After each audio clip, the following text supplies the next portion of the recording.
All right, let's roll, because the social changes of the Industrial Revolution are incredibly important, and labor is the particular way of looking at it that I think helps explain it the best. So, the cottage industry, like we talked about last time, shifts into the factory system, and it deeply changes the way people lead their lives. Instead of being at home, making things with your family, and then selling those items in order to get the money that you need to get other people's items that they made in their homes, suddenly there's this factory system. And you see here, we talked about the enclosure movement, and I feel like that led to the textile industry, and that led to urbanization. And that's what a lot of historians write as well. These arrows indicate a cause and effect system. So it's sort of like a cause and effect tree or a cause and effect web. So the enclosure movement helped cause the textile industry to grow up into what it became, and it also helped cause urbanization. And urbanization helped cause the factory system, and then the factory system actually fed back into urbanization. It brought more and more people into the city. So all of these more economic things also led to some social things. And in particular, we're going to talk about child labor. Really, child labor, female labor, the labor of immigrants, and also slavery. Those were all vulnerable populations that were exploited in this economic system. And those social effects reflect back and give us a window into what it was like to be alive during the Industrial Revolution. So the real issue here is that families in their homes couldn't make goods as cheaply as factories did, because factories were doing it on a huge scale and could get natural resources for a lot cheaper because you buy them in bulk. And as a result, the home industries died out. And when factories became dominant and people were forced to move into cities where they couldn't grow their own food, working for wages, that is, in a job where you get money for the work that you do, perhaps in a factory, that becomes the dominant way of living. So why this exploitation part, though? Why the social effects? Well, it all comes from the perspective of someone who owns a factory. So think about this. Why use child labor? Well, because they're cheaper. You can actually pay them less. This comes out of this sort of social, political beliefs of Europe at the time. The same goes for female workers, and the same goes for slave labor, and the same goes for immigrant labor. But this second point there, the less likely to organize against management, that means like those people, those groups are more vulnerable socially. And so if they tried to, form some sort of group and go on strike, or form some sort of group and demand political equality, women couldn't vote, children obviously couldn't vote, and were considered, subservient to their parents. So, and slaves and immigrants had their own social vulnerabilities. And as a result, the people that they were opposed to, the bosses that were trying to get their labor for very cheap, could use those against them, essentially. So this all derives from the profit motive. Again, that's from the perspective of someone who owns a business. And the profit motive is deep part of the economic system. Capitalism works because individuals and groups of individuals who decided to make a business or a corporation are always seeking to gain more money in order to use that money to make more money. That's the profit motive. Now, cheap labor is one way of keeping the cost of producing things down, and so even if you sell it at the same price, it costs less for you to make it, and so you end up making more money. That's the difference between your expenses and your sort of gross income there. The vulnerable populations made it possible for especially early industrialization to happen because they helped keep the cost of making things down, and so then these early industrializing entrepreneurs could take that extra money and invest it in more things. But there was a real social devastation that happened because you had, children not having the opportunity to learn. Schools were only going to come much later.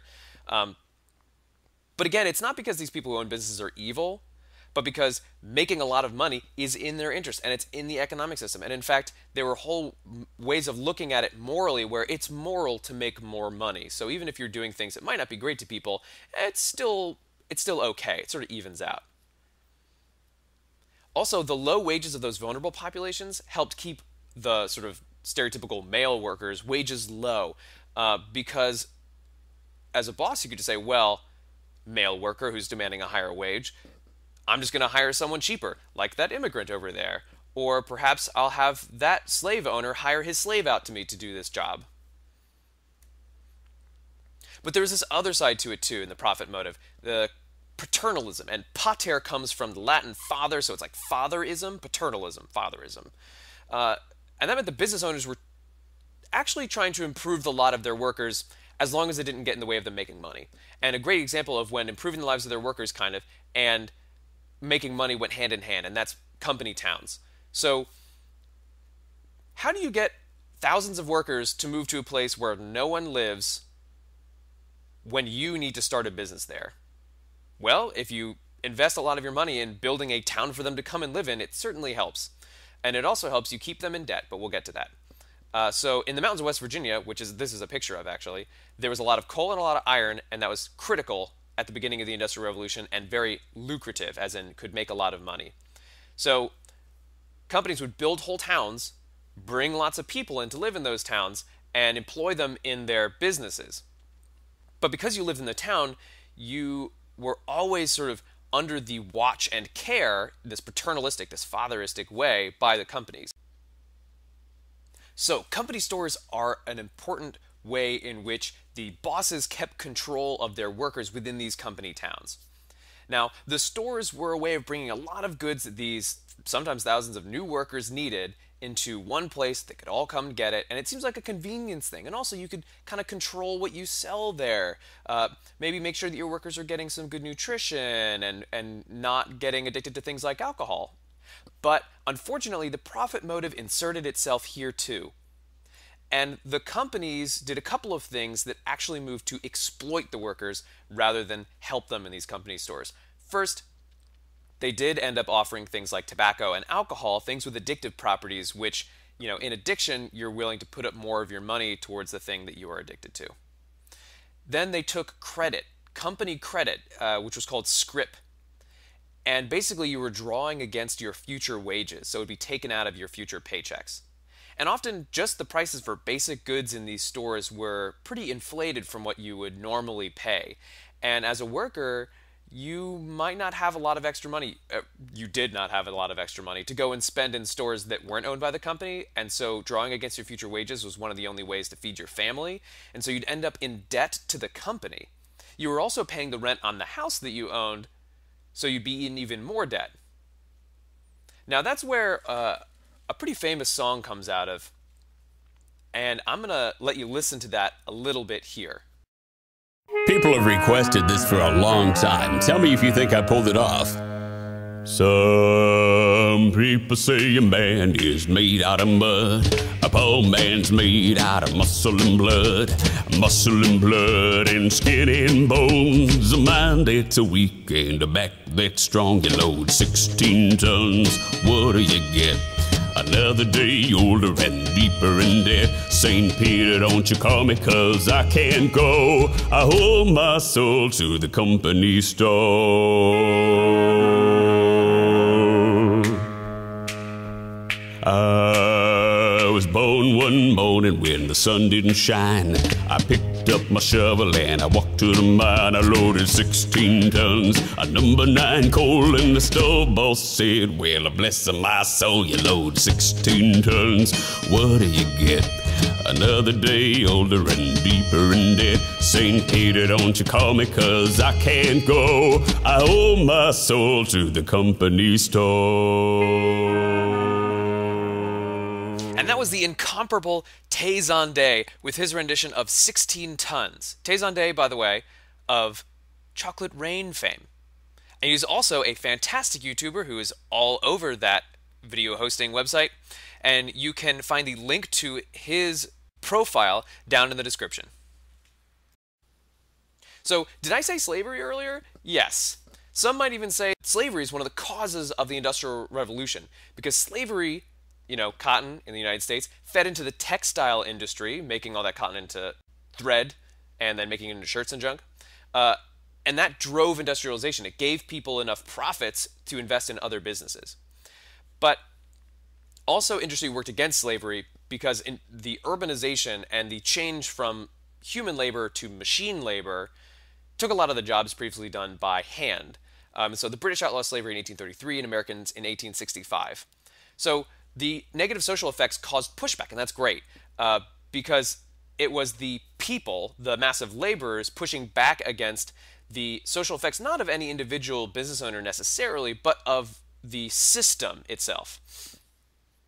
And so it really changed the idea of what sort of natural human rights were. And they came to mean more natural and human rights when it comes to work. So there were reforms that ended child labor that were fought for many years. It was the birth of public education now that there were no children laboring in factories. And then also there were increased demands for women's suffrage because they were working out in factories in significant numbers. And so why aren't they able to vote if they're doing the same things as men? And there were political activists to help make this happen, like Samuel Gompers, Eugene V. Debs, Mother Jones, William Lloyd Garrison, Susan B. Anthony, Ida B. Wells, Mary Church Terrell, just to name a couple of them. And they all worked in organizations like the American Federation of Labor, the AFL, the Industrial Workers of the World, the IWW, also called the Wobblies, the American Anti-Slavery Society, National Women's Suffrage Association, and the National Association of Colored Women. And they were generally involved in these things called unions. And unions do collective bargaining. Collective bargaining is negotiation between organized workers and their employer or employers to determine wages, hours, rules, and working conditions. And that's what unions do. They're groups of workers that come together to do that because you have more power in a group than you do as an individual. Because you can threaten to strike, shut down a whole business, as opposed to just threaten to stop taking the mail in that day. So that's what you really have to remember, that all of the negative social effects led to reform that were pretty much done by the unions and those really cool individuals. All right, that is all for this week. I hope you've had fun.